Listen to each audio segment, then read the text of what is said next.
श्री महाभारत द्रोण पर्व पुष्प 5।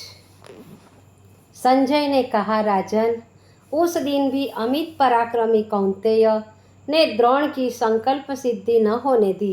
दिन प्रतिदिन पांडवों का उत्थान देखकर नीच दुर्योधन बड़ा दुखी हुआ और दूसरे दिन प्रातःकाल ही सब योद्धाओं को एकत्रित करके सम्मुख ही द्रोण से उल्हाने भरे शब्दों में कहने लगा, महात्मन, अवसर मिलने पर भी आप अपने वचनों का पालन नहीं कर रहे हैं।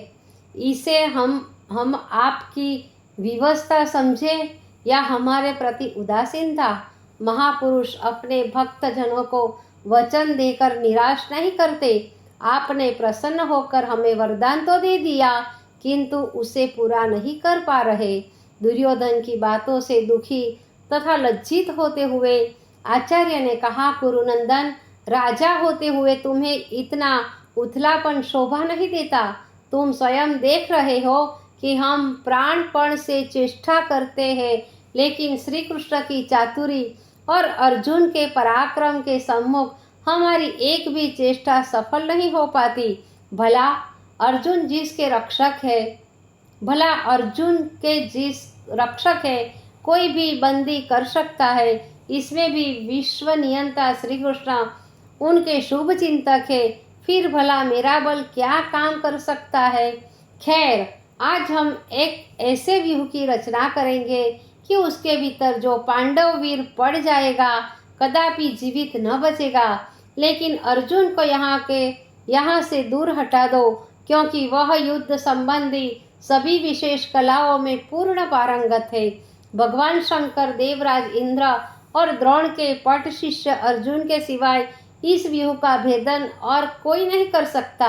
आचार्य के इतना कहने के पश्चात बचे हुए संशप्तक अर्जुन को पुनः युद्ध के लिए ललकारने लगे और उन्हें दूर दक्षिण की ओर ले गए।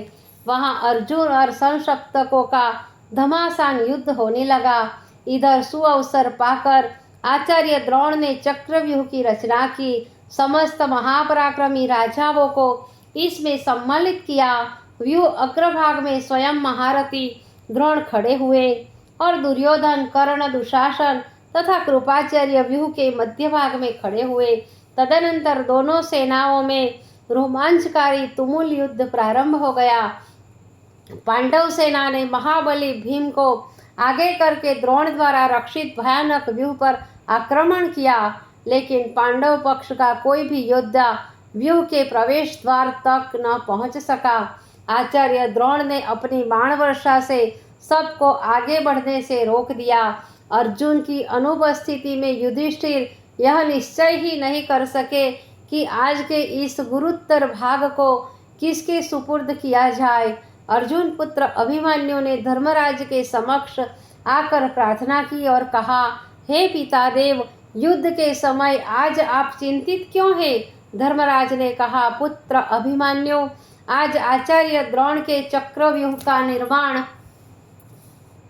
किया है। इस व्यूह के भेदने की क्रिया श्री कृष्ण, अर्जुन, प्रद्युम्न और तुम्हारे सिवा और कोई नहीं जानता। अर्जुन और श्री कृष्ण समसप्तकों से युद्ध करने गए हैं। तुम अभी बालक हो। ऐसी अवस्था में इस व्यूह के न टूटने पर कौरव हमारी हंसी उड़ाएंगे और स्वयं अर्जुन भी ताने मारेंगे और निंदा करेंगे। हमारी दृष्टि तुम्हारी ओर जाती है, लेकिन तुम्हारी अवस्था देखकर हम चुप रह जाते हैं। युधिष्ठिर की इस बात को सुनकर वीरपुत्र अभिमन्यु ने सांत्वना भरे शब्दों में कहा, महाराज, सिंह के बच्चे बड़े हो या छोटे, बल और पराक्रम पर उनका जन्मसिद्ध अधिकार होता है। आप चिंता मत करिए। हम अपने पितृवर्ण की विजय के लिए इस व्यूह में अवश्य प्रवेश करेंगे। पिताजी ने इसमें प्रवेश करने की क्रिया तो बता दी है, निकलना अभी नहीं बताया। पिताजी की बताई हुई क्रिया के द्वारा मैं इसमें प्रवेश करूंगा और वीर पिता का पुत्र होने के नाते निकलने के लिए अपने निजी बल का प्रयोग भी करूंगा।